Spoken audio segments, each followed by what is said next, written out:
Hello प्यारे बच्चों, कैसे हैं आप लोग। आज की इस वीडियो में हम लोग देखने वाले हैं board exam 2027 class 12 chemistry chapter 1 billion, जिसे हम इंग्लिश में सॉल्यूशन बोलते हैं। उसके महत्वपूर्ण प्रश्न आज के इस वीडियो में हम लोग कवर करेंगे। अगर मैं बात करूँ तो इस वीडियो में मैं 8 महत्वपूर्ण प्रश्न जो है कवर कर दूंगा और ये सारे प्रश्न आपके 2 अंक में पूछे जाएंगे। आप किसी भी बोर्ड के हों, हर बोर्ड के मिला के प्रश्न बनाए गए हैं। आप लोग बस वीडियो को लाइक करके प्यार से जरूर कीजिएगा और चैनल को सब्सक्राइब करना मत भूलिएगा। तो चलिए क्वेश्चन को शुरू करते हैं। तो आपके सामने मैं पहला क्वेश्चन रखता हूँ, बिलियन किसे कहते हैं और इसके घटकों को परिभाषित कीजिए।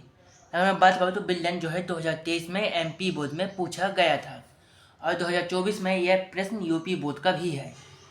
तो देखिए प्रश्न क्या है, कहता है दो या दो से अधिक पदार्थों के समांगी मिश्रण को बिलियन कहते हैं। बिलियन कहते हैं। अब मैं आपसे पूछता हूँ कि समांगी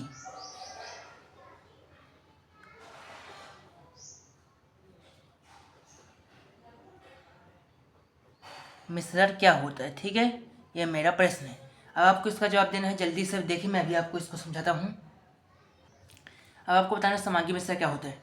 उससे पहले मैं यहाँ पर एक आपसे और क्वेश्चन पूछ रहा हूँ कि मिश्रण ही क्या होता है। जो मिश्रण है, मिश्रण क्या होता है। तो चलिए अब मैं बताता हूँ मिश्रण क्या होता है। मिश्रण पर बच्चों, दो या दो से अधिक पदार्थों का ऐसा मेल जिसमें वह आपस में बिना रासायनिक अभिक्रिया के मिलते हैं, जैसे नमक प्लस पानी, तेल प्लस पानी। आपको इस चीज़ें समझ रहा हूँ कि ऐसा जो आप चाय बनाते हैं वो दो या दो से अधिक पदार्थ होते हैं उसमें, और उसमें भी बिना रासायनिक अभिक्रिया के मिलते हैं, उसे ही हम मिश्रण कहते हैं। फिर अगर मैं बात करूँ तो मैंने आपसे समांगी मिश्रण पूछा था। चलिए देखते हैं समांगी मिश्रण क्या कहलाता है। समांगी मिश्रण ऐसा मिश्रण जिसमें सभी घटक पूरी तरह से समान रूप से मिलते हैं। अगर मैं बात करूँ मिश्रण की, रुक जाइए थोड़ा डिटेल में बात कर लेते हैं जब पढ़ा ही रहा हूँ। तो मिश्रण हमारा दो प्रकार का होता है। पहला तो समांगी मिश्रण,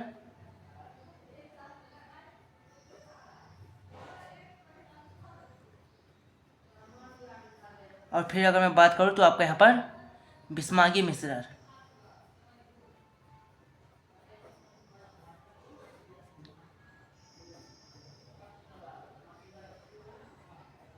बिस्मागी मिश्रण। अब मैं यहाँ पर आपको समझाना ये चाह रहा हूँ कि जो समांगी मिश्रण होता है वह किसी भी मतलब ऐसे दो घटक यानी ऐसे दो पदार्थ जिसमें पूरी तरह समान रूप से मिल जाता है। किससे? समान रूप में मिल जाना। लेकिन जो हमारा बिस्मागी होता है यह हमारा उस घटक में भी दिखाई देता है अलग अलग।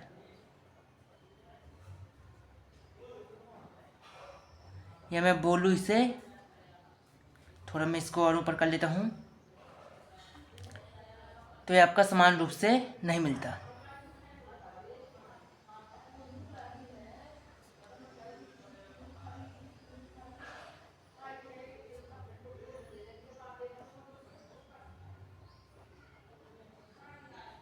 समान रूप से ना मिलना आपका बिस्मागी मिश्रण कहलाता है। अब यहीं पर मैं अगर बिस्मागी मिश्रण की बात करूँ तो देख लीजिए डेफिनेशन एक बार। ऐसा मिश्रण जिसमें घटक अलग अलग दिखाई देता है। तेल प्लस पानी, रेत प्लस पानी। आपके घर में तेल होगा, पानी होगा, आप जल्दी से तेल लीजिए, मतलब आज ज़्यादा 2 से 3 बूंद में काम हो जाएगा, उसे पानी में डालिए, वो आपका अलग अलग दिखेगा। लेकिन आप वहीं पर नमक लीजिए और पानी में डालिए, पिसा नमक ले लीजिए, पानी में डालिए, वो आपका इस प्रकार मिल जाएगा कि आप उसे पहचान नहीं पाएंगे कि मेरा नमक कौन है और पानी कहाँ है। फिर आप उसको अलग नहीं कर सकते। वही आपका समांगी और बिस्मागी मिश्रण कहलाता है। हो सकता है कि वीडियो थोड़ा मेरी लंबी चल जाए, तो घबराने की जरूरत नहीं है, बस चैनल पर बने रहिएगा। पूरे क्वेश्चन आज की इस वीडियो में हम लोग कवर करेंगे। आज के आज क्वेश्चन तो मैं अगर बात करूँ बिलियन के घटक कौन कौन से होते हैं, विलय प्लस विलायक। अगर मैं बात करूँ विलय की, तो विलय वह पदार्थ होता है, वह पदार्थ जो कम मात्रा में उपस्थित होता है। मतलब कि विलयन, अगर हम चाय और पानी बना रहे हैं, चाय बना रहे हैं, तो हमारा जो विलय होगा वो हमारी कौन होगी, शक्कर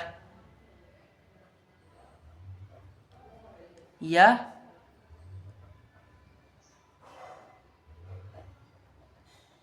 चीनी। फिर उसके बाद चलते हैं विलायक में।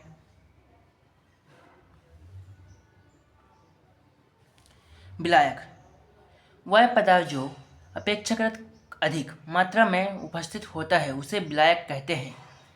अब समझो, अगर आप चाय बना रहे हो तो इसमें विलायक क्या होगा। अगर मैं इसमें देखो, इसे मैं बता देता हूँ आपका विलय। लेकिन जल आप कुछ भी बनाओ, जल हमेशा अधिक मात्रा में ही रहता है, तो यह आपका कहलाएगा विलायक।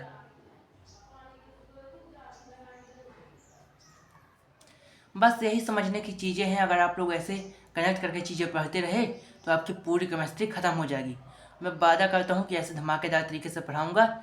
बस आपको चैनल को सब्सक्राइब करके, एक वीडियो को लाइक करके, चैनल को सब्सक्राइब, वीडियो को लाइक और वीडियो को अपने दोस्तों के पास शेयर जरूर कीजिएगा, क्योंकि उन्हें भी पता चलना चाहिए कि हर बोर्ड के लिए एक ऐसा शानदार चैनल आया है जो हमेशा अच्छी तैयारी करा रहा है सभी चैनलों से।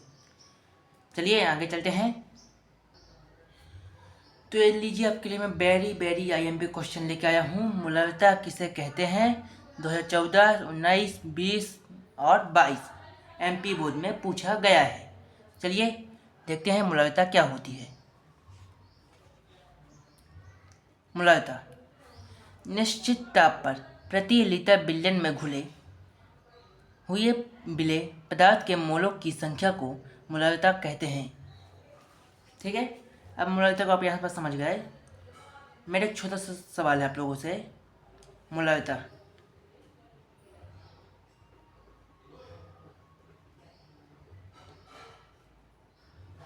को हम लोग किससे प्रदर्शित करते हैं, तो मैं अगर बात करूँ तो मूलरता को हम कैपिटल एम से प्रदर्शित करते हैं। और वहीं पर अगर मूलरता होती मोलरता, तो इसे हम स्मॉल एम से प्रदर्शित करते हैं। बस इन दोनों में आप फर्क समझ लीजिए, और दोनों ही वेरी इंपॉर्टेंट क्वेश्चन है हर बोर्ड के लिए। लेकिन यूपी और एमपी में दोनों क्वेश्चन ज़्यादातर पूछे जाते हैं। फिर देखिए, तो मूलरता को कैपिटल एम से प्रदर्शित करते हैं। अगर मूलरता की मैं बात करूँ,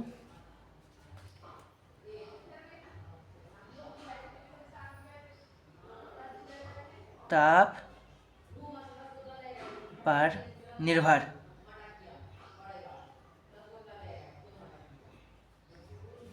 करता है। ठीक है, फिर अगर मैं बात करूँ यहाँ पर मूलरता की, तो है ताप पर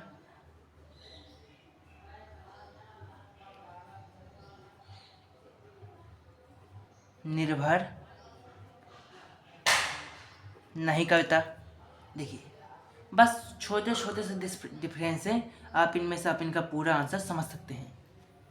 फिर मैं बात करूँ इसका, अगर मात्रक की मैं बात करूँ तो मात्रक इसका मोल प्रति लीटर होता है।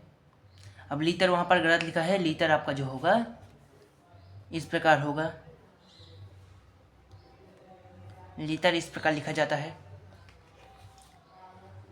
फिर चलिए सबसे मेन चीज़ इसके सूत्र की, तो एम यानी मूलरता, डब्ल्यू ए यानी, मैं अगर बात करूँ डब्ल्यू ए की, तो आपके डब्ल्यू ए बनता है विलय पदार्थ का द्रव्यमान और 1000 गुणित एम ए प्लस भी।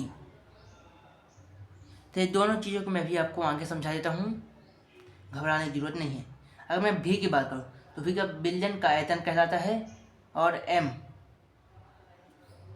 एम विलायक का द्रव्यमान कहलाता है। चलिए अगला क्वेश्चन देखते हैं। आपके सामने तीसरा क्वेश्चन आता है, मोलरता किसे कहते हैं, 2014, 19, 20 और 22 का क्वेश्चन है। तो देखिए मोलरता, तो मैं पहले बताता हूँ, जो मोलरता की डेफिनेशन देखने के बाद देख लीजिए। मोलरता। 1000 ग्राम विलायक में घुले हुए विलेय पदार्थ के मोलों की संख्या को मोलरता कहते हैं। अगर मैं मोलरता की बात करूँ तो इसे स्मॉल एम से प्रदर्शित करते हैं और यह ताप पर निर्भर नहीं करता। ये दो चीज़ें मैं आपको पहले ही बता चुका हूँ। और इसके सबसे मेन चीज़ मात्रक कौन कमेंट करके बताएगा? इसका मात्रक जो है मोल किलोग्राम होता है। और सूत्र की बात करूँ तो इसे स्मॉल एम WA गुणित 1000 बटे MA गुणित WB। जल्दी से आपको कमेंट करना है कि इस सूत्र का पूरा मतलब क्या होगा, क्योंकि मैं इसी तरह आपसे पूछता हुआ और आपको समझाता हुआ चलूँगा। आपके सामने क्वेश्चन नंबर 4 आ रहा है, हेनरी का नियम लिखिए। तो हेनरी का नियम क्या होता है? स्थिर ताप पर किसी गैस की द्रव में विलेयता दाब के समानुपाती होती है। यानी बोल रहा है आपका विलेयता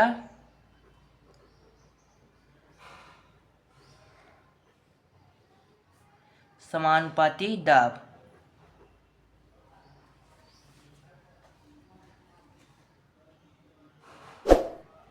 ठीक है,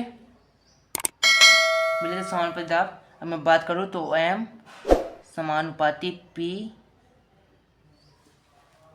और फिर अगर आप समानुपातिक चिन्ह हटाते हैं तो आपको लिखेंगे M बराबर KHP। यह आपके हेनरी का नियम कहता है। तो हेनरी के नियम को एक बार सूत्र फिर से देख लीजिए। मैं आपको सूत्र बता चुका हूँ, लेकिन अगर मैं यहाँ पर M पर, तो M घुली हुई गैस की मात्रा है, HN हेनरी नियतांक, और P यानी दाब। हेनरी के नियम की अगर मैं सीमाएं की बात करूँ तो आपका पहली सीमा है, यह तनु विलयन पर लागू होता है। दूसरा, इसमें दाब उच्च होता है, ताप उच्च होता है, इसमें दाब कम होता है। चौथा, इसमें विलेय की मात्रा विलायक से कम होती है। तो यह बेसिक चीज़ें हैं जो आपको पढ़ना है। चलिए क्वेश्चन नंबर 5 पर चलते हैं। क्वेश्चन नंबर 5 आपका कहता है, अणु संख्या गुणधर्म किसे कहते हैं? तो अणु संख्या गुणधर्म की अगर मैं बात किया जाए तो आपका अणु संख्या गुणधर्म विलयन का y गुण जो विलेय पदार्थ की मात्रा पर निर्भर करता है परंतु प्रगति पर निर्भर नहीं करता, उसे अणु संख्या गुणधर्म कहते हैं। आप किसी भी बोध के हैं, आप यह परिभाषा लिख के आइए, आपको पूरे के पूरे नंबर दिए जाएंगे। अगर मैं बात करूँ यहाँ पर थोड़ा ऊपर कर लेते हैं इसको। अणु संख्या गुणधर्म के प्रकार कितने होते हैं? तो ये इसके 4 प्रकार होते हैं। अब 4 में आपके मैं बता दूँ सीधे, इससे आपका 4 अंक का क्वेश्चन बनता है। 4 प्रकार में से आपके 2 प्रकार देके सीधे 4 क्वेश्चन बना देगा। चलिए प्रकार देख लेते हैं। पहला, वाष्प में अपेक्षित अवनमन। दूसरा, हिमांक में अवनमन। तीसरा, कथनांक में उन्नयन। चौथा, पराश्रय दाब। अब इन चारों को मैं एकदम डिटेल में समझाऊंगा, लेकिन अभी नहीं, क्योंकि अभी वीडियो लंबी होती जा रही है। तो जल्दी से नेक्स्ट क्वेश्चन की ओर चलेंगे। क्वेश्चन नंबर 6, मोलरता और मोलरता में अंतर लिखिए। तो मैं इसे डिटेल में नहीं समझाऊंगा, क्योंकि मैंने अभी आपको मोलरता और मोलरता दोनों चीज़ मैंने आपको डिटेल में समझा दी है। पहला अंतर तो आप इसको लिख सकते हैं। पहले अंतर आप इसमें बात करूँ तो इसको ऊपर कर लेते हैं। आपको कुल 4 अंतर लिखना है। तो पहले में तो आप परिभाषा लिख सकते हैं।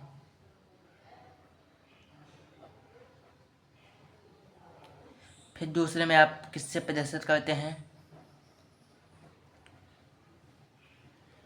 फिर तीसरे में आप ताप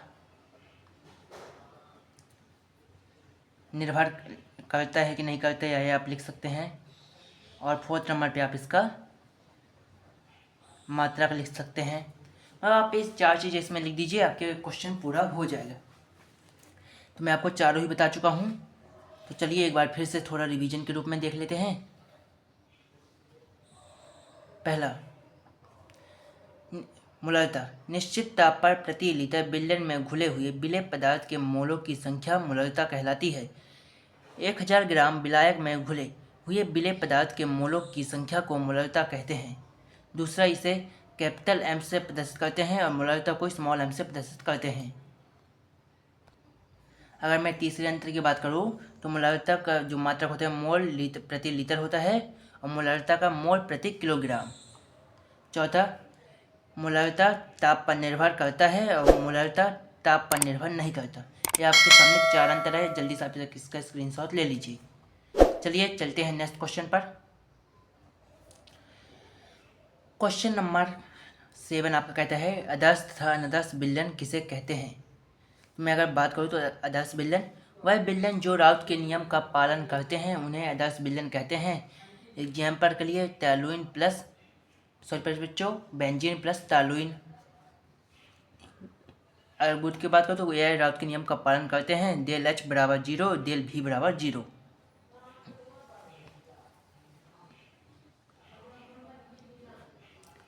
अगर मैं बात करूं अनादर्श विलयन वह विलयन जो राउथ के नियम का पालन नहीं करते हैं उसे अनादर्श विलयन कहते हैं। उदाहरण के लिए एसीटोन प्लस जल गुड़ del H not belongs to 0, del S not belongs to 0 और डेल भी नॉट बिलोंग्स टू 0। चलिए नेक्स्ट क्वेश्चन पर चलते हैं। चलिए आगे चलते हैं। मैंने आपको बताया था कि अनुसंख्या गुणधर्म के 4 प्रकार होते हैं, उसमें से एक पराशर दाब भी होता है। चलिए चौथे प्रकार को देख लेते हैं, पराशर दाब किसे कहते हैं। अब पराशर दाब की परिभाषा एक बार देख लेते हैं। पराशर दाब पराशर की क्रिया को रोकने के लिए न्यूनतम आवश्यक दाब को पराशर दाब कहते हैं। इसे अगर मैं बात करूँ तो इसे हम पाई से प्रदर्शित करते हैं। चलिए बच्चों पराशर दाब का जो यहाँ पर है मैं यहाँ पर आपको समझा देता हूँ। पराशर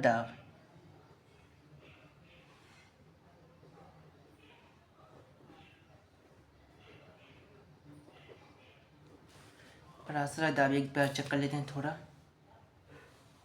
सही है। चलिए आगे चलते हैं। अब यहाँ पर पराशर दाब समझिए कि पराशर दाब को हम प्रदर्शित करते हैं पाई से। तो पाई तो आपको होगा, तो ये आपका बनेगा पाई भी बराबर एन आर टी। यहाँ पर आपके 2 चीज़ें हैं।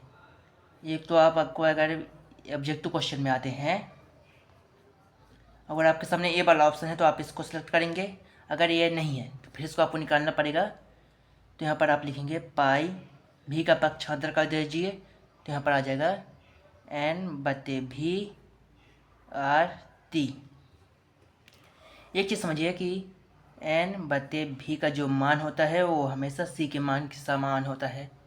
तो आपको ये आ जाएगा पाई बराबर सी आर टी।